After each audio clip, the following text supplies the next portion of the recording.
సంఘముతో పంచుకున్నట్లుగా మనం చూస్తూ ఉన్నాం. గలతీ సంఘానికి ఎందు నిమిత్తమై ఆయన పత్రిక రాయవలసి వచ్చిందంటే, ఆ సంఘంలో దుర్బోధ జరగటాన్ని బట్టి యేసుక్రీస్తు కృప, దేవుని యొక్క అనుగ్రహం మాత్రమే కాదు, ధర్మశాస్త్ర సంబంధమైనటువంటి క్రియలను కూడా జరిగించాలి అనే దుర్బోధ అనేక మంది వచ్చి చేయటాన్ని బట్టి ధర్మశాస్త్రాన్ని పాటించవలసినటువంటి అవసరం లేదు అనే భావాన్ని చెప్పటానికి పౌలు గారు ఆ సంఘానికి, గలతీ సంఘానికి ఆ పత్రిక రాశాడు. పుల్లారా, అంటే ఇప్పుడు మీరు జరిగిస్తున్నటువంటి క్రియలన్నీ అబద్ధ బోధకుల ద్వారా మీరు నేర్చుకున్నటువంటి క్రియలన్నీ కూడా పాటించవలసినటువంటి అవసరం లేదు అనే విషయాన్ని చెప్పటానికి పౌలు గారు ఆ పత్రికను రాశాడు. గలతీ సంఘంలో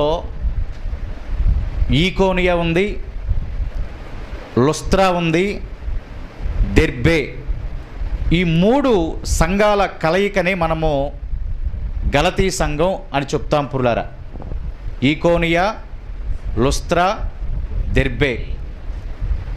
కాబట్టి కామన్గా వారి పక్షమై పౌలు గారు అనేక శ్రేష్టమైనటువంటి విషయాలను రాశాడు. యేసుక్రీస్తు ప్రభువారి కృప సరిపోతుంది, యేసయ్య మనందరి నిమిత్తమై కార్చినటువంటి యవన రక్తము సరిపోతుంది, ఇంకా మీరు మునుపటి దినాలలో మీ పితరులు జరిగించినటువంటి ఆ ధర్మశాస్త్ర సంబంధమైన ఆ పనులను, క్రియలను జరిగించాల్సినటువంటి అవసరము లేదు అనే మాటలను ఈ యొక్క పత్రిక మొత్తంలో మనము చూడొచ్చు. పుల్లారా, అయితే ఈ మొదటి అధ్యాయము, అదేవిధంగా 4వ అధ్యాయము గనక మనం ప్రత్యేకంగా గమనించి చూడగలిగినట్లయితే చాలా శ్రేష్టమైనటువంటి మాటలు, అంటే మిగతా అధ్యాయాలు శ్రేష్టము లేదంటే అందులో కూడా ఉన్నాయి, మనకు అవసరమైనటువంటి కొన్ని శ్రేష్టమైనటువంటి మాటలను ఈ మొదటి అధ్యాయం నుంచి 4వ అధ్యాయం నుంచి మనము ధ్యానం చేద్దాం. పుల్లరా, లేఖనం మాట్లాడుతూ ఉంది. ఒకసారి ఆ పత్రికలో మొదటి అధ్యాయాన్ని ఒకసారి మనం చదువుతాం. మొదటి అధ్యాయాన్ని గనక మనం చూస్తే పుల్లరా 8వ వచనాన్ని మనము చూడగలిగినట్లయితే, చూడండి, మేము చూడండి పుల్లరా, మీకు ప్రకటించిన సువార్తగాక మరి ఒక సువార్తను, అది ఏమన్నారు, మేమేమైనను చూడండి, పరలోకము నుంచి వచ్చిన ఒక దూత అయినను మీకు ప్రకటించిన ఎడల అతడు ఏమవుతాడంటే పుల్లరా, శాపగ్రస్తుడు అవుతాడు అని లేఖనం మాట్లాడుతూ ఉంది. ఇందాక స్టార్టింగ్లోనే మనం ఒక మాటను చెప్పుకున్నాం, ఆ సంఘంలోనికి దుర్బోధలు వచ్చాయి అని. ఆ దుర్బోధలను ఖండిస్తూ పౌలు గారు చెప్తున్నటువంటి మాట, మేము మీకు ప్రకటించిన సువార్తగాక, వారు ప్రకటించినటువంటి సువార్తగాక మరి ఒక సువార్త, ఏమంటున్నారు అక్కడ, మరి ఒక సువార్త మేమైనను పరలోకము నుండి వచ్చినటువంటి ఒక దూత అయినను మీకు ప్రకటిస్తే వారేమవుతారు, శాపగ్రస్తులు. అక్కడ ఇద్దరిని ఆయన కోట్ చేశాడు. పుల్లారా, మేము ఆల్రెడీ మీకు సువార్తను ప్రకటించాం, యేసయ్య ద్వారా రక్షణ ఉంది, ఆయన కార్చిన యవన రక్తము ద్వారా రక్షణ ఉంది, పాప క్షమాపణ ఉంది, పరలోక రాజ్య ప్రవేశం ఉంది, ఆయన నమ్ముకొనండి, యేసునామములో బాప్తిసం పొందండి, నిత్యముగా పరలోక రాజ్యాన్ని స్వతంత్రించుకుంటారు అనే సువార్తను ఆల్రెడీ వారు ప్రకటించారు. ప్రకటించినటువంటి పిమ్మట ఆయన చెప్తున్న మరొక మాట ఏంటి, ఈ సువార్తగాక మరలా మీ యొద్దకు మేమొచ్చి ఇంకే సువార్త మేము ప్రకటించినా, ఏమన్నారండి, ఆల్రెడీ మీకు సువార్తను ప్రకటించేశాం, మరలా మీ యొద్దకు వచ్చి మేము ప్రకటించిన సువార్తగాక మరి ఒక సువార్త ఎవరైనా మేమైనా ప్రకటించినా, పరలోకము నుండి వచ్చినటువంటి ఒక దూతైనను ప్రకటించినా వారు ఏమవుతారంటే శాపగ్రస్తులు. అని చూడండి, పరలోకం నుంచే దూత వచ్చి మీరు ఉన్న సువార్తగాక, మీరు విన్న సువార్తగాక మరి ఏదైనా సువార్త ప్రకటించినా వారు సైతము ఏమవుతారు? ఎవరవుతారంటే ఏమవుతారండి? శాపగ్రస్తులే. అంటే సువార్త ఒకసారి ప్రకటించబడింది, యేసునామములో బాప్తిసం పొందాలని, పరిశుద్ధాత్మ వరమును నింపబడాలని, తద్వారా పరలోక రాజ్య ప్రవేశాన్ని పొందుకుంటామని సువార్త ప్రకటించబడినటువంటి తదుపరి మళ్ళీ ఆ మాటలు గాక మరి ఒకరు వచ్చి ఏ మాటలు ప్రకటించినా వారు శాపగ్రస్తులు. అది మేమే ప్రకటించినా మేము కూడా ఏమవుతామంట? శాపగ్రస్తులు అవుతాము అనేటటువంటి మాటని పౌలు గారు ఆ సంఘానికి చెప్పినట్లుగా లేఖనాల ద్వారా మనం చూస్తూ ఉన్నాం. కాబట్టి ఆ మాటలలో, ఆ మాటల వలలలో మనము చిక్కుకొనకుండా, బందీలుగా అవ్వకుండా ఉండటానికే పౌలు గారు దుర్బోధలతో నింపబడినటువంటి ఆ సంఘానికి ఆయన పత్రికను రాస్తూ ఉన్నాడు. అంటే నీవు నమ్మిన సువార్త, నీవు ఏ సువార్తను నమ్మి ఆయన యేసయ్యను సొంత రక్షకుడిగా అంగీకరించావో అదే సువార్త ఇంకా ఫైనల్. ఆమేన్. ఇంకా వేరొక సువార్త ఉందంటారా? లేదు, ఇక అదే ఫైనల్ పుల్లారా. కాబట్టి ఈ దుష్టకాలములో అని పౌలు గారు ప్రస్తావించారు అక్కడ. చూడండి, ఆ మాట కనుక మనం చూస్తే 4వ వచనాన్ని ఒకసారి చదువుదాం.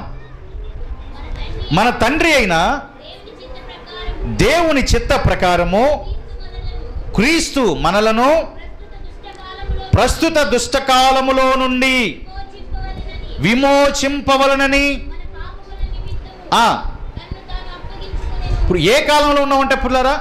ప్రస్తుత దుష్టకాలములో నుండి మనందరినీ కూడా విడిపించాలని, విమోచింపాలని యేసుక్రీస్తు ప్రభువారు తనని తాను ఏం చేశారంట? అప్పగించుకున్నాడు.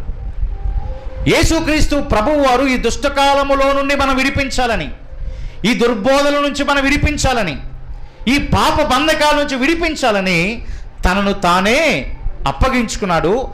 ఆయన ఏదైతే మరణించి తిరిగి లేచాడో అదే సువార్త అయింది.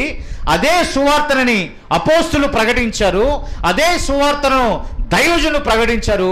ఆ సువార్త తప్ప మరొక సువార్త మీకు ఎవరు ప్రకటించిన వారు శాపగ్రస్తులు, మేము ప్రకటించిన మేము శాపగ్రస్తులు. కాబట్టి ఏదైతే విన్నారో, దేన్ని బేస్ చేసుకున్నారో దాని ప్రకారమై నడవండి అని చెప్తూ తన జీవితాన్ని కూడా ఆ సంఘానికి పరిచయం చేశాడు.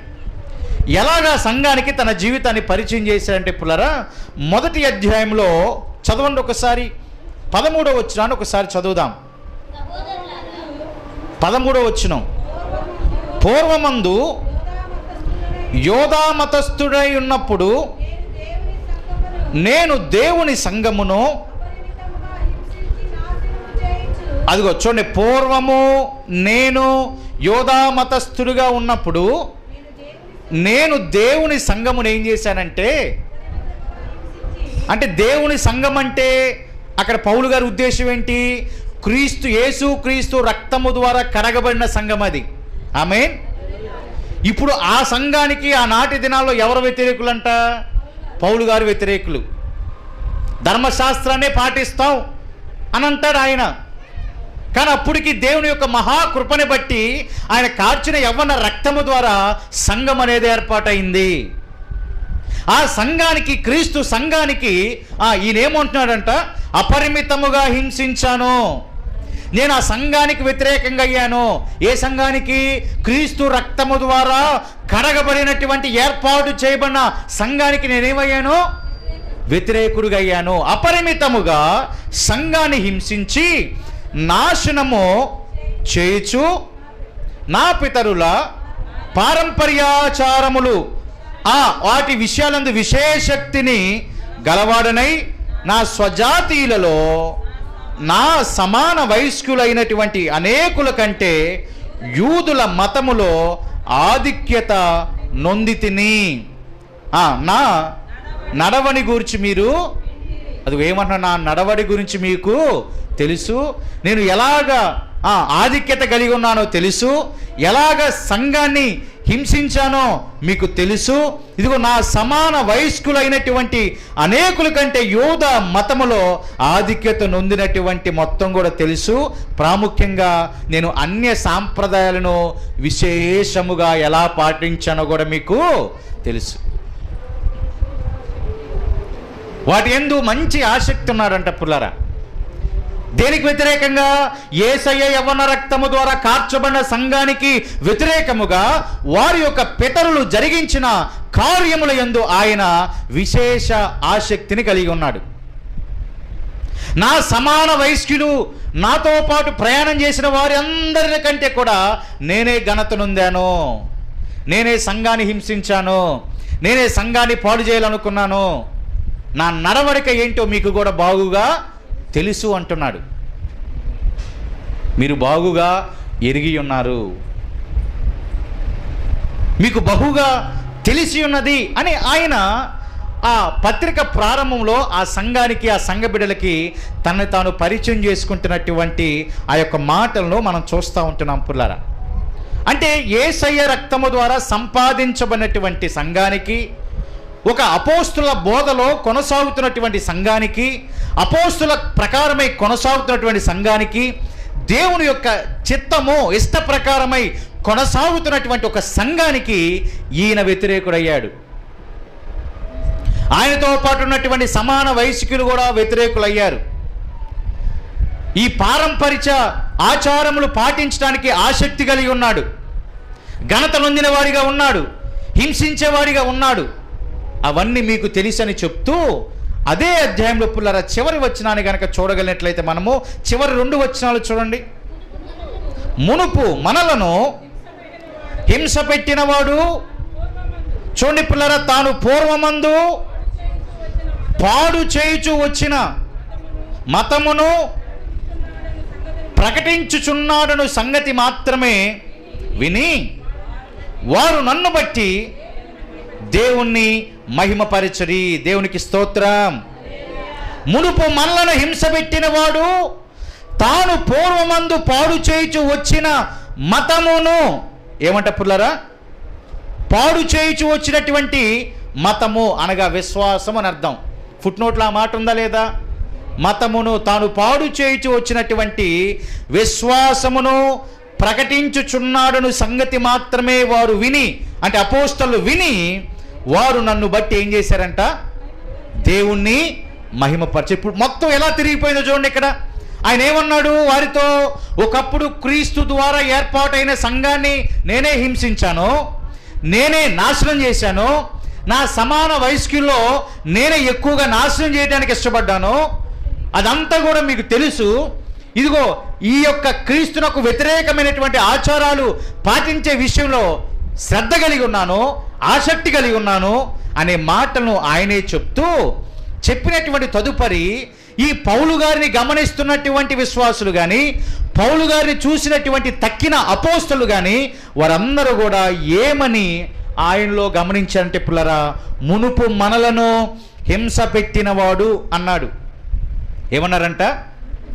మునుపు మనలను ఆయన హింస పెట్టినవాడు, తాను పూర్వమందు పాడు చేయుచు వచ్చిన విశ్వాసమును, అంటే యేసయ్య విశ్వాసమును, క్రీస్తు ద్వారా సంఘముగా ఏర్పాటు చేయబడినటువంటి ఆ విశ్వాసమును పాడు చేయటానికి వచ్చిన ఆ మనుషుడే అదే క్రీస్తు సంఘాన్ని బట్టి నేడు ఆ సంఘాన్ని బట్టి ప్రకటన చేస్తూ ఉన్నారంట. ఆమేన్. అంటే నేను నడిచింది మార్గము సరైనది కాదు అన్నాడు ఆయన. నేను నడిచిన మార్గము సరైనది కాదు. ఏ విశ్వాసాన్ని పాడు చేయాలనుకున్నానో, ఏ క్రమాన్ని పాడు చేయాలనుకున్నానో, ఏ యొక్క విశ్వాసాన్ని చెడగొట్టాలనుకున్నామో అదే విశ్వాసము సరైనది, ఆ క్రమమే సరైనది, అదే అపోస్తుల బోధ అని తాను నమ్మి ఇప్పుడు అదే విషయాలను పౌలు గారు ఏం చేస్తూ ఉన్నారంట? అనేక మందికి ప్రకటిస్తూ ఉన్నాడు. దేవునికి స్తోత్రం కలుగునుగాక. ఒకప్పుడు ఏదైతే కరెక్ట్ కాదన్నాడో, ఏదైతే మంచిది కాదన్నాడో, అలా చేయటానికి వీలు లేదన్నాడో, అలా చేస్తే మిమ్మల్ని చంపేస్తామన్నాడో, అలాగ చేస్తే మిమ్మల్ని బాధ పెడతా ఉన్నాడో, కొన్ని దినాల తర్వాత అదే కరెక్ట్ అన్నాడు. ఆమేన్. ఏమన్నాడంట? అదే కరెక్ట్ అన్నాడు. అంటే ఇప్పుడు దాసుడు కాస్త ఏమయ్యాడంటే స్వతంత్రుడుగా అయ్యాడు. పురులారా, దాసుడు ఏమైపోయాడు? స్వతంత్రుడయ్యాడు. నీవు మారు మనసు పొందొద్దు, నీవు బాప్తిసం పొందొద్దు, పరిశుద్ధాత్మ వరమును పొందొద్దు అని ప్రకటించిన ఆయనే ఇప్పుడు ఏం చేస్తున్నాడంట? నీవు మారు మనసు పొందితేనే పరలోకం అన్నాడు, నువ్వు బాప్తిసం పొందితేనే పరలోకం అన్నాడు, పరిశుద్ధాత్మతో నింపబడితేనే పరలోకం అన్న ఆయన సువార్త విన్నటువంటి వారందరూ బట్టి ఆయనను బట్టి దేవుణ్ణి ఏం చేశారంటే మహిమపరిచారు. పురులారా, విన్న వారందరూ అరే ఆశ్చర్యపోతున్నారు, పౌలు ఇలాగ మారాడా, పౌలు ఇలాగున్నాడా, అలాంటి వాడు ఇలాగ మారిపోయాడా అని ఆయనను బట్టి అపోస్తులు కానీ విన్నటువంటి తక్కిన జనులు విశ్వాసులందరూ కూడా దేవుని నామాన్ని మహిమపరచటమో మొదలుపెట్టాడు. ఈ మార్పు పౌలు గారిలో ఎలాగొచ్చిందంటే పుల్లారా, లేఖనంలో ఒక మాట కనుక చూస్తే గలతీ పత్రికలో 3వ అధ్యాయంలో ఒక మాటను మనం చదువుదాం. 27వ వచనాన్ని చదువుదాం పుల్లారా. క్రీస్తులోనికి బాప్తిసం పొందిన మీరందరూ దేవునికి మహిమ కలుగునుగాక. ఇప్పుడు ఆయనలోనికి ఆ మార్పు ఎలాగొచ్చిందంటే ఆయన క్రీస్తును ధరించుకున్నాడు. ఎలాగా? క్రీస్తులోనికి బాప్తిస్మము పొందట ద్వారా ఆయన ఇప్పుడు ఎవరిని ధరించుకున్నాడంటే క్రీస్తుని ధరించుకున్న తదుపరి ఆయన అంటున్నాడు కదా, నేను దేనికి వ్యతిరేకంగా ఉన్నానో మునుపటి దినాల్లో అదే కరెక్ట్ అని నమ్మి, అదే విశ్వాసం అని నమ్మి దానిని ఇప్పుడు ఆయన ప్రకటించడం ప్రారంభం చేశాడు. అనేక సంఘాలని కట్టాడు. అనేక సంఘాలను కట్టి తాను ప్రకటిస్తున్నటువంటి సువార్త ద్వారా అనేక మంది విడుదలను పొందారు, అనేక మంది రక్షణ పొందారు, అనేక మంది రక్షణ పొంది విశ్వాసములో కొనసాగుతున్నటువంటి ఆ జనుల దగ్గరికి, ఆ మనుషుల దగ్గరికి మరలా ఏమొచ్చి జాయిన్ అయ్యాయంట? దుర్బోధలు వచ్చి జాయిన్ అయిపోయినాయి. ఏమై జాయిన్ అయ్యాయంట? దుర్బోధలు ఎలా వచ్చినాయి? మరలా అతను పూర్వ దినాల్లో ఏమైతే నమ్మాడో ఇప్పుడు అవే విశ్వాసము రక్షణ పొందినటువంటి బిడ్డల దగ్గరకు వచ్చేసినాయి. కాబట్టి ఆ దుర్బోధనల్ని ఖండించడానికి, ఆ దుర్బోధల ప్రకారం నడిస్తే జీవమును మీరు చూడలేరని చెప్పటానికి ఆయన గలతీయులకు ఈ పత్రికను రాశాడు. పుల్లారా, దేవునికి మహిమ కలుగునుగాక. ఆయన ప్రధాన ఉద్దేశం ఏంటంటే నువ్వు దాసుడుగా ఉంటావా, స్వతంత్రుడుగా ఉంటావా తేల్చుకునే విషయంలో ఆయన ఈ పత్రికను రాశాడు. ఆమేన్. రెండు విషయాలు, ఇంకా ఎక్కువేం లేవు పుల్లారా. అయితే దాసుడైనా అంటే దాసుడు అంటే దాని అర్థం ఏంటి? ఇక్కడ పాపమునకు దాసుడుగా లేదా స్వతంత్రుడుగా ఉంటావా అనే 2 విషయాలు తేల్చుకోవటానికి ఆయన గలతీయులకు ఈ పత్రిక రాశాడు. ఇప్పుడు ఈ పత్రిక చదవటం ద్వారా మనకు అర్థమైపోయింది మనం దాసుడుగా ఉన్నామా, స్వతంత్రుడుగా ఉన్నామా.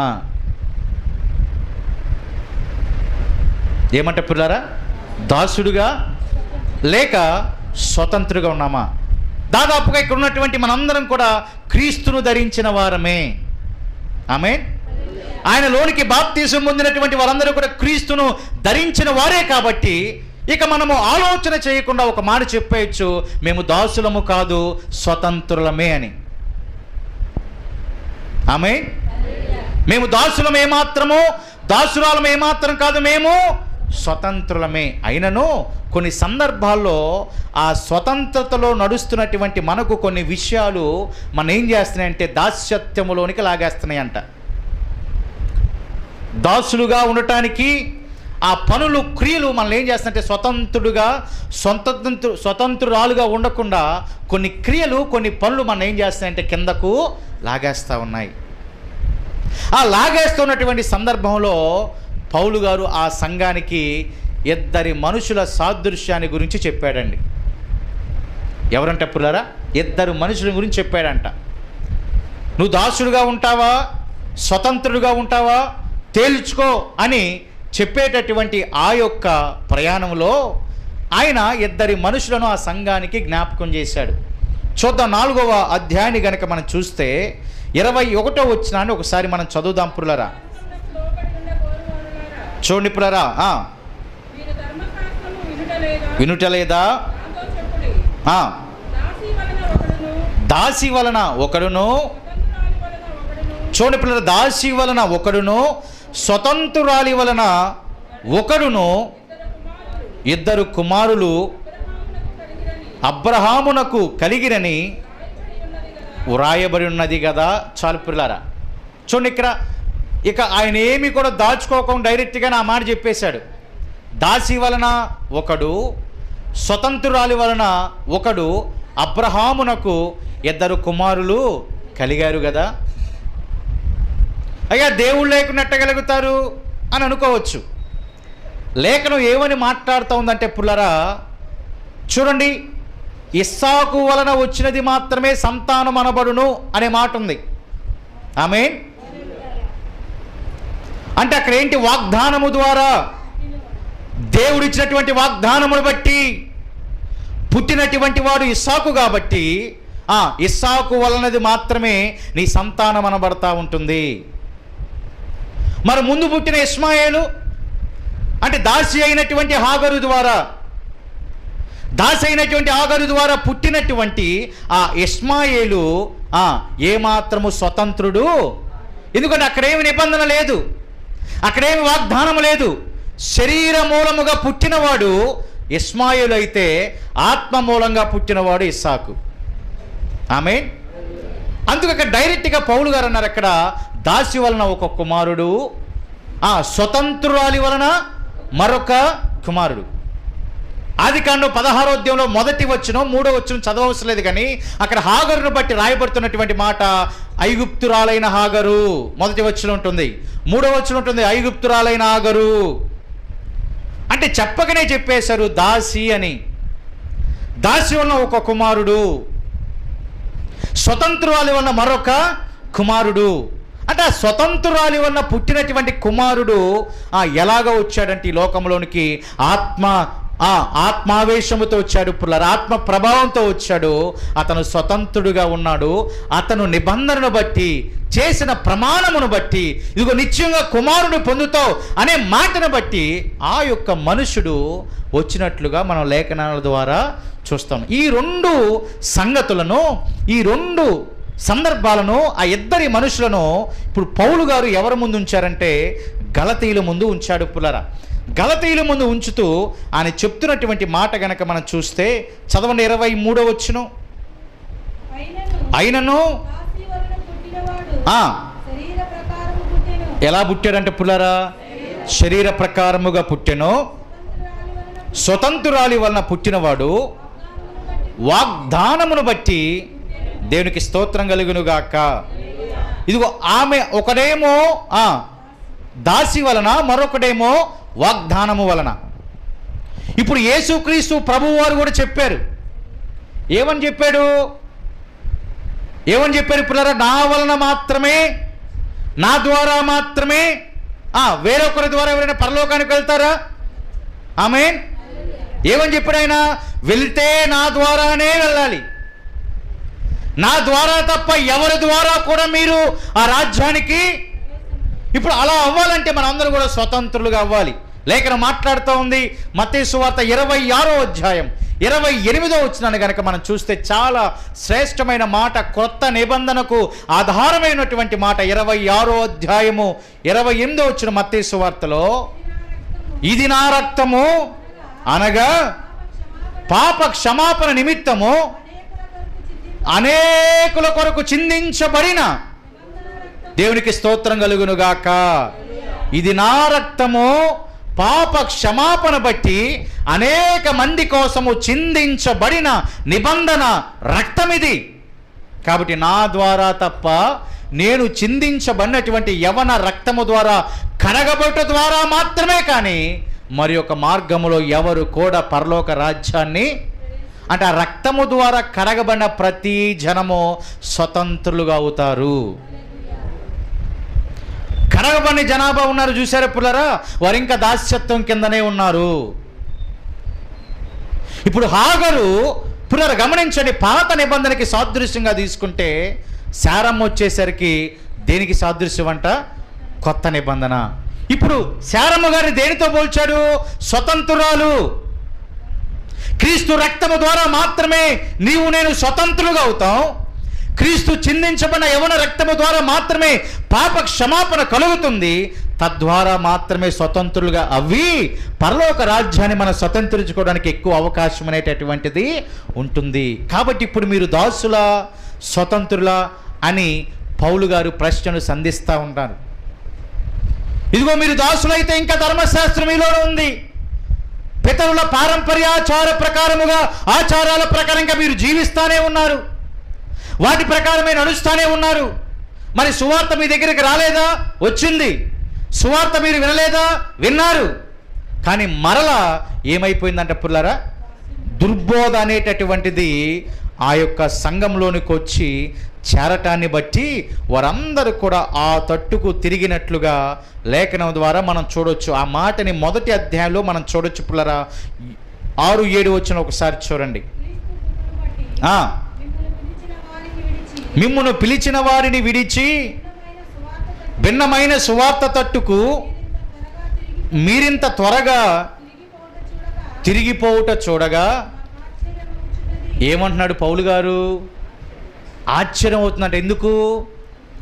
మీరు ఒకసారి ఆల్రెడీ క్రీస్తు సువార్తను విన్నారు, మిమ్మల్ని పిలిచినటువంటి వాని యొక్క స్వరమును విని, ఆ యొక్క స్వరమును, ఆ మాటను విని మీరు విశ్వాసులుగా మార్చబడ్డారు.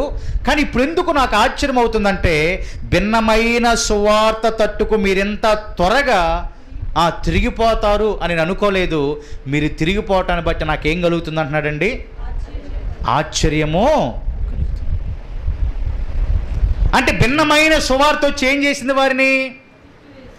వారిని తిప్పివేసింది. ఇదిగో పర్వాలేదు, నువ్వు క్రీస్తును నమ్ముకున్నా నువ్వు పితరుల ఆచారాల ప్రకారం పాటించవచ్చు అని ఆ సువార్త ప్రకటిస్తూ ఉంది. కానీ పౌలేమంటున్నాడు ఇక్కడ, ఒరే బాబు, ఆ యొక్క ఆచారాలన్నీ కూడా నేను పాటించాను, అవన్నీ కూడా నేను చేశాను, అందులో రక్షణ లేదని తెలుసుకొని ఇదిగో అపోస్తుల బోధలోనికి నేను వచ్చాను, ఆ బోధన నేను ఇప్పుడు మీకు ప్రకటిస్తున్నాను. నేను చేసిన ఆచారాల ప్రకారంలో ఏమాత్రం రక్షణ. మరలా మీరేం చేశారు? మళ్ళీ అదే క్రమంలోనికి వచ్చారు. కాబట్టి ఇప్పుడు నాకేమవుతుంది? మిమ్మల్ని చూస్తూ ఉంటే ఆశ్చర్యం అవుతూ ఉందని చెప్పి 7వ వచనంలో ఏమంటున్నాడంటే, అది మరి యొక్క సువార్త కాదు కానీ క్రీస్తు సువార్తను చెరపగోరి మిమ్మును కలవరపరుచుచున్నారు, కలవరపరుచువారు కొందరున్నారు అనే మాట ఉంది అక్కడ. అదే సువార్త కాదండి? అమ్మా చెప్పండి, స్వరమెత్తి అందరూ. ఏ సువార్త కాదంటది? క్రీస్తు సువార్త కాదు. క్రీస్తు సువార్త కాని దానికి ఆ సంఘంలో కొంతమంది బిడ్డలు ఏమయ్యారంట? తిరిగిపోయారు. భిన్నమైన సువార్తకు తిరిగిపోయారు. యేసుక్రీస్తును ధరించుకున్నప్పటికీ వారు భిన్నమైన సువార్త తట్టుకు తిరిగారు. కాబట్టి అనేకులు ఏం చేశారంటే వారిని కలవర పెడతా ఉన్నారు.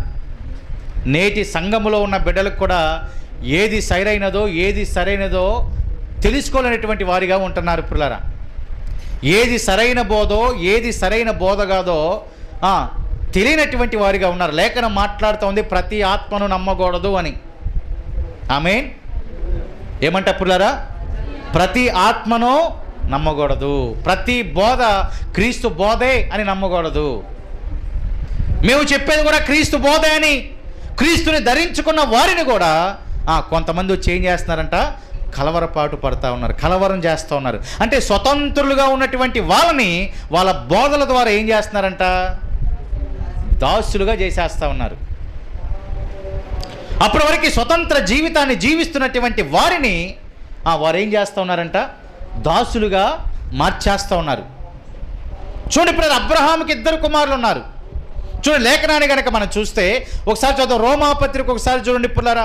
రోమాపత్రిక 9వ అధ్యాయము 7-8 వచనాలు ఒకసారి చదవండి. అబ్రహాము సంతానమైనంత మాత్రము చేత అందరూ, చూడండి పిల్లలు, అందరూ పిల్లలు కారు. కానీ చూడండి, అబ్రహాము సంతానమైనంత మాత్రాన అందరూ పిల్లలు అంటే దాని ఉద్దేశం ఏంటి పుల్లారా? ఇస్మాయిల్ కూడా అబ్రహాము సంతానమే, కుమారుడే. అయినను ఆయన ఏమాత్రం స్వతంత్రుడు, పిల్లలైనంత మాత్రం స్వతంత్రులు కారు. చదవండి ఇప్పుడు దాని కంటిన్యూషన్ చూడు. ఇస్సాకు వలనైనది దేవునికి మహిమ కలుగునుగాక. ఇస్సాకు వలన మాత్రమే ఏమవుతుందంటే పుల్లరా, నీ సంతానము అనబడుతుంది. అనగా శరీర సంబంధులైన పిల్లలు దేవుని పిల్లలు కారు గాని వాగ్దాన సంబంధులైన పిల్లలు సంతానమని ఎంచబడుదురు. దేవునికి స్తోత్రం. పిల్లలైనంత మాత్రాన వారు స్వతంత్రులు కారు అని చూడండి. దేవుని సన్నిధికి వచ్చినంత మాత్రాన, యేసయ్య రక్తములో కడగబడినంత కాలము వారు క్రీస్తునకు కుమారులు కుమార్తెలు కారు. ఆమేన్. అర్థమైందా పిల్లలు ఈ మాట? అబ్రహాముకి కుమారులైనంత మాత్రాన వారు స్వతంత్రులా? ఇస్సాకు వలన ఇది మాత్రమే నీ సంతానము అనబడతా ఉంటుంది కదా, వాగ్దానము ద్వారా పొందినటువంటి వారు కదా. మరి లేఖనం మాట్లాడుతూ ఉంది, క్రీస్తు యవన రక్తము ద్వారా కడగబడితేనే స్వతంత్రులు. కడగబడకుండా దేవుని సన్నిధికి వచ్చినా, దేవుని సన్నిధిలో స్తుతించి ఆరాధన చేసిన వారు ఏమాత్రము దేవుని కుమారులుగా ఎంచబడరు. యేసయ్య యవ్వన రక్తము ద్వారా కడగబడితే మాత్రమే వారు దేవుని కుమారులుగా ఎంచబడతారనే విషయాన్ని జ్ఞాపకం చేసుకురండి పుల్లారా. అంటే చెప్పేశాడు, ఇద్దరు కుమారులున్నా ఇస్మాయేలు వలన ఏది నీ సంతానమో కాదు, ఇస్సాకు వలన మాత్రమే. దేవుని సన్నిధికి వచ్చినా నువ్వు మారు మనసు బాప్తిస్మం పశ్చాత్తాపడకుండా పరిశుద్ధాత్మతో నింపబడకుండా మనము పిల్లలము ఏమాత్రమో కాదు, స్వతంత్రము ఏమాత్రమో కాదు. లేఖనం మాట్లాడుతుంది, స్వతంత్రులుగా అవ్వాలంటే క్రీస్తు రక్తములో నువ్వు కడగబడాలి, క్రీస్తుని మనం ధరించుకోవాలి. ఇప్పుడు క్రీస్తును ధరించుకున్నటువంటి నిన్ను నీ పరిస్థితులు ఎలాగుంటాయో తెలుసా పుల్లారా? లేఖనంలో గనక ఆ మాట చూస్తే మరొకసారి వద్దాం. గలతీ పత్రికకు ఒకసారి గనక మనం వస్తే 4వ అధ్యాయము 29వ వచనాన్ని చూడండి పుల్లారా. అప్పుడు శరీరమును బట్టి పుట్టినవాడు ఆత్మను బట్టి పుట్టిన వారిని ఎలాగూ హింస పెట్టినో ఇప్పుడు కూడా ఏమవుతుందంట? అప్పుడు శరీరమును బట్టి పుట్టినవాడు ఆత్మను బట్టి పుట్టినటువంటి వాడిని ఏం చేశారంట? హింస పెట్టాడు. ఇస్మాయిల్ హింస పెట్టారా లేదా పుల్లారా? పెట్టారండి. ఒక్కసారి ఆదికాండం చూడండి, క్లారిటీ వచ్చేసి ఆదికాండము 21వ అధ్యాయము ఒక్కసారి చూడండి పుల్లారా. 8-9 వచ్చాను, ఒకసారి చదువుదాం. ఆ పిల్లవాడు పెరిగి పాలు విడిచెను.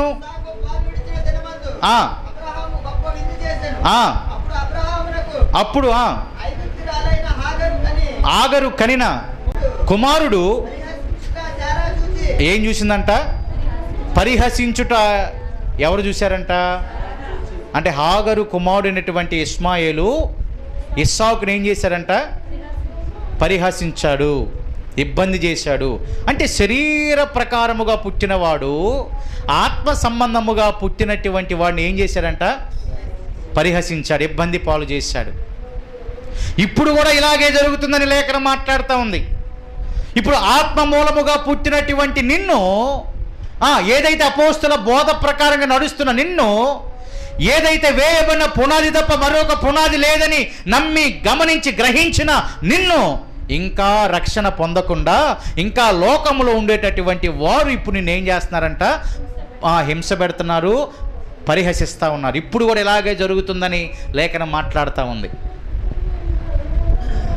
అంటే రక్షణ పొందిన నిన్ను రక్షణ పొందని వారు ఏం చేస్తున్నారు? ఏం చేస్తున్నారంట? పరిహసిస్తున్నారు. అంటే శరీర మూలముగా ఉన్న బిడ్డ ఆత్మ మూలముగా పుట్టిన నిన్ను, ఆత్మ మూలముగా ఎదుగుతున్న నిన్ను, అపోస్తల బోధ ప్రకారంగా నడుస్తున్న నిన్ను ఇబ్బంది, పరిహాసము చేస్తూ ఉన్నారు కదా పుల్లారా? ఎప్పుడైనా ఎదుర్కొన్నారా అనుభవాలు? ఎప్పుడైనా ఎదుర్కొన్నారా అనుభవాలు? మీరు ప్రార్థనా పరులా అని అంటారు వాళ్ళు. ఏం ప్రార్థన చేస్తున్నాం అంటారు వాళ్ళు. అక్కడికి వెళ్తున్నారు కదా అంటారు. అంటారా లేదా? నిశ్చయంగా అంటారు. అవునా కదా?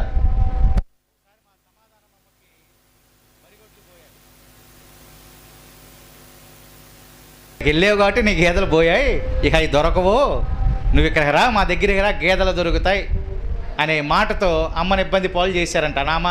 ఆ మాట నా దగ్గరికి వచ్చి చెప్పి బాధపడింది.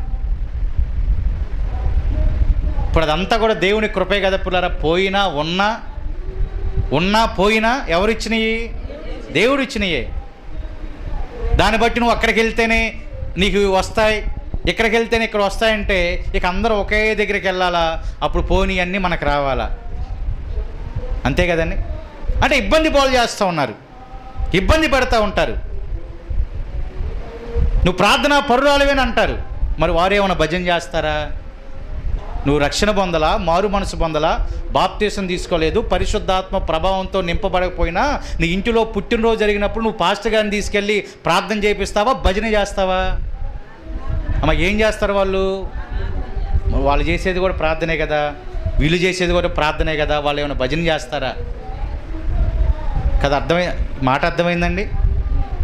వారు ప్రార్థన వాళ్ళు అంటారు, మరి నువ్వేంటి, నువ్వేం భజన పరులు కాదు కదా. కానీ నీకు వాళ్ళకి తేడా ఏంటి? నువ్వు మారు మనసు పొందాలి అంతే, నువ్వు బాప్తీసం పొందాలి అంతే. నువ్వు పొందకపోయినా క్రీస్తు ఉన్నాడని నమ్మావు, అదే దైవజనులు పిలిపించుకుని ఇంటిలో వారి ద్వారా కూడికలను ఆరాధనలు జరిగించుకుంటూ ఉంటున్నావు. కానీ వాళ్ళు ఏమంటారంట? వాళ్ళు ప్రార్థనలు అంటే మరి మీరే అయినట్టు, మీరు ప్రార్థనలు కాబట్టి మీరేం చేశారు? మారు మనసు రక్షణ లేకపోయినా పాస్టర్ గారిని పిలిపించుకుంటున్నారు. అర్థమైందండి. వాళ్ళేం భజన చేసేవాళ్ళు. కానీ ఇలాంటి మాటలు వస్తూ ఉంటాయి. వారు ఎవరు? లేఖనం ఏమని మాట్లాడుతూ ఉందంటే, ఇదిగో శరీర మూలముగా ఉన్నవాడు ఆత్మ మూలముగా పుట్టిన వాడిని క్వశ్చన్ చేస్తారంట, హింస పెడతారంట, పరిహాసం చేస్తారంట. లేఖనం మాట్లాడుతూ ఉంది, నీతి నిమిత్తము హింసించబడిన వారు ధన్యులు, పరలోక రాజ్యము వారిది. ఆమేన్. ఎవరిదంట పరలోక రాజ్యం? నీతి నిమిత్తము హింసించబడినటువంటి వారిదే. ఒక శరీర సంబంధమైన మనిషి నీ యొద్దకు వచ్చి ఆత్మ సంబంధమైనటువంటి అనుభవాలతో కొనసాగుతున్నటువంటి నీ యొద్దకు వచ్చి నేను పరిహాసం చేసినా, హింసించినా, దూషించినా, ఏమి చేసినా, ఇష్మాయేలు ఇస్సాకు చేసినట్టు చేసినా నువ్వు హింసించబడ్డావు, నువ్వు ధన్యుడవే, నువ్వు ధన్యురాలవే. ఎందుకంటే నీదే పరలోక రాజ్యము, మనదే పరలోక రాజ్యము. శరీర సంబంధముగా ఉన్నవారు ఆత్మ సంబంధులైన మనుషుల మీద లెగిసే దినాల్లో మనం ఉన్నాం ప్రియులారా. అటువంటి అనుభవాల నుంచి మనం బయటకు వచ్చేసేయాలి. వారు వచ్చి నిన్ను టార్గెట్ చేసి మాట్లాడినా, వారు వచ్చి నీ కుటుంబాన్ని టార్గెట్ చేసి మాట్లాడినా, ఏమి చేసినా పట్టించుకోకుండా ఇదిగో ఇస్సాకు వలన అయినది మాత్రమే ఆయన సంతానము అని ఎలాగైతే లేఖనం మాట్లాడుతుందో, వారే స్వతంత్రులు అని లేఖనం మాట్లాడుతూ ఉందో, వాటినేమి పట్టించుకోకుండా నీ పని నువ్వు చేసుకుంటూ భక్తిలో కొనసాగుతూ ప్రార్థనలో కొనసాగినట్లయితే నువ్వు స్వతంత్రుడుగా ఉంటావు, ఎప్పటికీ దాసుడుగా దాసురాలుగా ఉండవు. అదే మాట అక్కడ రాయబడి ఉంది కదా, పులరా చూడండి, హింస పెట్టెనో ఇప్పుడు కూడా అలాగే జరుగుతున్నది, ఇప్పుడు కూడా అలాగే జరుగుతున్నది, ఇప్పుడు కూడా అలాగే జరుగుతూ ఉన్నది. నీ వద్దకే వస్తారు, నిన్నే టార్గెట్ చేసి మాట్లాడతారు. అక్కడికి ఎందుకురా వెళ్ళటం అంటారు. అక్కడ దేవుడే ఇక్కడే దేవుడే కదా అంటాడు. కానీ క్రమము, బైబిల్ నేర్పిస్తున్న క్రమమే ప్రాధాన్యము. దేవుడు అక్కడ ఉంటాడు, ఇక్కడ ఉంటాడు, ప్రపంచం అంతా ఉంటాడు. కానీ బైబిల్ ప్రకారంగా నడుస్తున్నటువంటి క్రమమే ప్రాధాన్యత తప్ప వేరొకటిది ప్రాధాన్యత కానే. ఆమేన్. అందుకే చివరి వచనంలో రాయబడుతూ ఉంది కదా, 4వ అధ్యాయం చివరి వచనంలో, కాగా సహోదరులారా మనము స్వతంత్రురాలి కుమారులమే కానీ దాసి కుమారులము. ఆమేన్. ఎవరు అంటే మనము స్వతంత్రురాలి కుమారులమే కానీ దాసి కుమారులము. ఈ స్వతంత్రురాలి యొక్క కుమారు తల్లి కదా, అక్కడ రాయబంది పై వచనంలో యెరూషలేము మనకి తల్లి అని. ఆమేన్. అంటే పైనున్న పరలోక రాజ్యమును మాత్రమే మనం దృష్టించుకోవాలని దాని అర్థం. మళ్ళీ ఇక్కడ ఒక రకరకాలైన బోధలు, మరియమ్మను పూజించాలి, మరియమ్మను పూజిస్తేనే పరలోకానికి వెళ్తామని ఒక కొత్త బోధ. మళ్ళా యేసయ్యను పూజించకూడదు, ఎవరిని పూజించాలంట? ఎవరినంటండి? అదిగో యెరూషలేము తల్లి అని రాయబడి ఉంది కదా, ఇదిగో ఆ కుమారుడికి తల్లి అయినటువంటి ఆమెని పూజించాలని ఒక కొత్త బోధ. అంటే ఈ బోధలన్నిటిలో విశ్వాసి నలిగిపోతూ ఉన్నాడు కదా పిల్లరా. ఏది కరెక్టో ఏది కరెక్ట్ కాదో, కానీ వేయబడిన పునాది ఒకటే, వేయబడిన పునాది ఒకటే. ఆ పునాది మీదే కట్టబడి ఉన్నాం. అందుకే పౌలు గారు అన్నారు, నీవు దాసి కుమారుడవు, కుమార్తెవు కాదు, స్వతంత్రురాలి కుమారు. ఎందుకంటే ఆ పునాది మీద కట్టబడిన నీవు నేను మనమందరం కూడా స్వతంత్రాల యొక్క కుమారులమే. ఆ బోధ ప్రకారమే నడుస్తున్న వారందరూ కూడా స్వతంత్రాలి కుమారులే. వారు ఏమాత్రం కూడా దాసి కుమారులు కాదని ఫైనల్గా కంక్లూజన్ ఇచ్చేసి పౌలు గారు వారి యొక్క కళ్ళను తెరిపించేసాడు. ఇదిగో నీవు దాసుడుగా ఉంటావా, స్వతంత్రుగా ఉంటావా? కింద ఉన్నటువంటి ఈ ఐగుప్తు, లేకపోతే ఈ ఐగుప్తు పరమైనటువంటి యొక్క అన్ని సాంప్రదాయాలు పాటించి నువ్వు దాసుడుగా ఉంటావా? నీ కోసము సిద్ధపరచుకున్నటువంటి నూతన యెరూషలేము అనే పట్టణానికి చేరి స్వతంత్రులుగా ఉంటావని పౌలు గారు వారిని ప్రశ్నిస్తూ ఉన్నాడు. చెప్పి, సహోదరులారా, మనము దాసులమో కాదు, స్వతంత్రులమే, స్వతంత్రులమే అని వారిని బలపరుస్తూ చెప్పటానికి ఈ యొక్క పత్రికను ఆయన రాశాడు పుల్లారా. కాబట్టి మనం స్వతంత్రులుగా ఉన్నాం కాబట్టి మళ్ళా దాసులు చేసే పనులు మనం చేయకూడదు. ఇంకా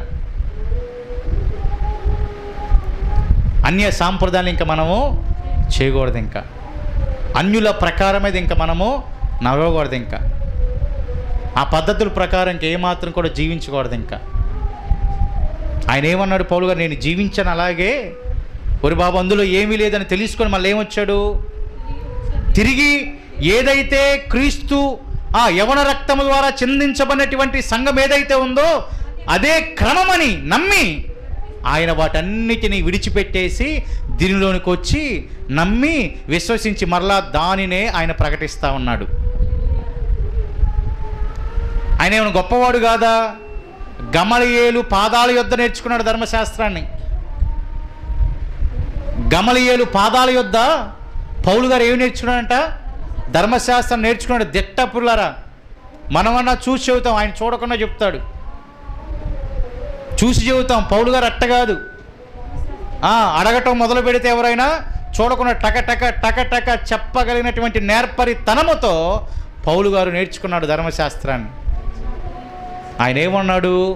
అందులో ఏమీ లేదు. ఎందులో ఉంది? యేసయ్య రక్తంలో మాత్రమే.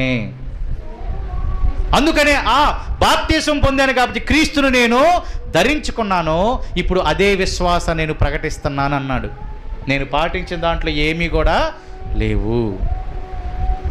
కాబట్టి గమనించండి, గ్రహించండి, మనం వీటన్నిటినీ పాటించినంత కాలము దాసులమే. పాటించకుండా బైబిల్ ఏం చెప్తా ఉంది, అపోస్తుల బోధ ఏం చెప్తా ఉంది, ఏ క్రమాన్ని విడవమందా ఉంది, ఏ క్రమ ప్రకారమే నడవమంటా ఉంది, ఏ భిన్నమైన బోధ ఏది, నిన్ను మార్చేసే బోధ ఏది, నిన్ను తిప్పేసే బోధ ఏది, నిన్ను జీవమునకు నడిపే బోధ ఏదని నువ్వు ఖచ్చితంగా గమనాన్ని కలిగి ఉంటే మనము దాసులము ఎప్పటికీ కాము.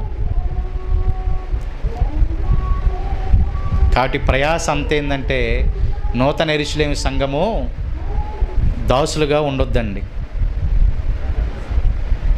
బానిసలుగా ఉండొద్దండి. స్వతంత్రంగా ఉండటానికి ప్రయత్నం చేద్దాం. మనం ప్రయత్నం చేస్తే దేవుడే మన ప్రయత్నాన్ని సఫలం చేస్తాడు. అసలు మొదలు పెట్టకుండా మనం ఉంటే ఆ ప్రయత్నం సఫలం కాదు. కాబట్టి దాసులుగా ఉద్దిపడారు. మీరు ప్రత్యేకంగా ఉండటానికి పిలువబడ్డారు. మా లేఖనం ఏం మాట్లాడుతూ ఉంది? అందరితో ఒకరిలాగా ఉండటానికి పిలువబడ్డామా, ప్రత్యేకంగా ఉండటానికి పిలువబడ్డామా? ప్రత్యేకంగా ఉండటానికే పిలువబడ్డాం. ప్రత్యేకంగా ఉండటానికి పిలువబడ్డ నీవు లేదు అందరితో పాటు నేను ఉంటానంటే మనం దాసులమే.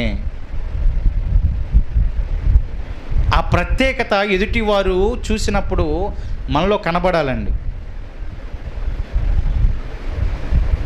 వారు ఎందుకు చూడలేకపోతున్నారు? ఆ ప్రత్యేకత మనలో ఎందుకు కనబడలేకపోతా ఉందంటే ఇంకా దాస్యత్వము లేదా ఆ క్రియలు, ఆ పనులు మనలో ఉండటాన్ని బట్టి, ఆ పనులు వారు మనలో చూడటాన్ని బట్టి, ఆ జరిగించబడుతున్నటువంటి పనులను వారు కల్లారా చూడటాన్ని బట్టి అనేక సందర్భాల్లో మీకు చెప్పే ఏ పనులు చేయాలి, ఏమి చేయకూడదని. కాబట్టి మనం ప్రత్యేకంగా ఉండటానికి పిలువబడ్డామండి. మన జీవితం అంతా ప్రత్యేకంగా ఉండాలి, మన ప్రవర్తన అంతా ప్రత్యేకంగా ఉండాలి.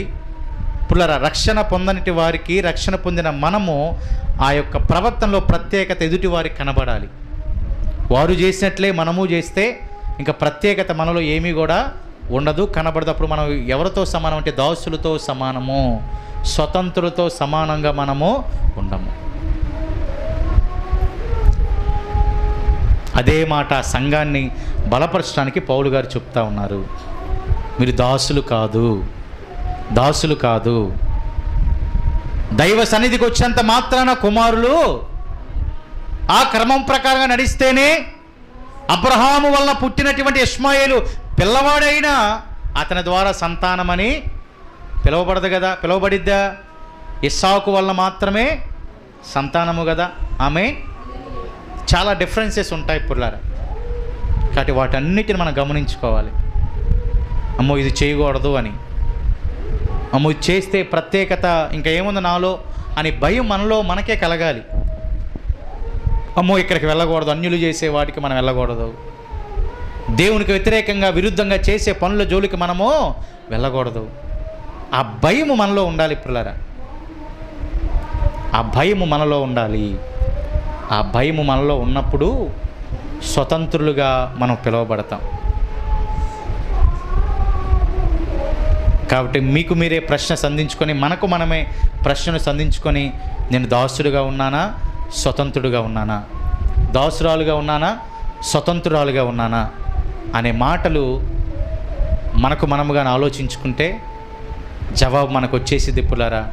తద్వారా ఏ క్రమములో మనం నడుస్తూ మన స్వతంత్రతను కోల్పోతున్నామో దాన్ని మరలా తిరిగి రప్పించుకొని ప్రభు సన్నిధిలో, సంఘములో, సమాజంలో వీరు ప్రత్యేకత కలిగిన వారు, వీరు మారు మనసు పొందినవారు, బాప్తిసం పొంది పరిశుద్ధాత్మతో నింపబడిన ఒక ప్రత్యేక సమూహము అని సాక్ష్యము అనేక మంది నోటి ద్వారా నీవు ప్రకటించుకునేటట్లుగా, అంటే వారు మనల్ని బట్టి చెప్పేటటువంటి వారిగా మన జీవిత ప్రయాణము ఇప్పుడు వరకు లేకపోతే ఇక మీదట అట్టి జీవిత ప్రయాణంలో మనం కొనసాగటానికి ప్రయత్నం చేద్దాం. దేవుడు మన ప్రయత్నాన్ని సఫలం చేయునుగాక, దేవుడి మాటలను దీవించునుగాక. అందరు మోకరిద్దాం, ప్రార్థన చేద్దాం. ప్రార్థనాపూర్వకంగా ప్రభు శరీరమును యవన రక్తమును మనం స్వీకరిద్దాం పుల్లరా. ప్రభు శరీరమును యవన రక్తము స్వీకరిద్దాం. ఎవరు కూడా అయోగ్యులుగా ప్రభు యొక్క శరీరమును రక్తమును భుజించకూడదని లేఖనాలు మాట్లాడుతూ ఉన్నాయి. యోగ్యత కలిగిన వారిగా, స్వతంత్రులుగా ఉండటానికి పిలువబడిన మనము ఆ స్వతంత్రత కలిగి జీవించుట ద్వారా ప్రభు శరీరము యవన రక్తమును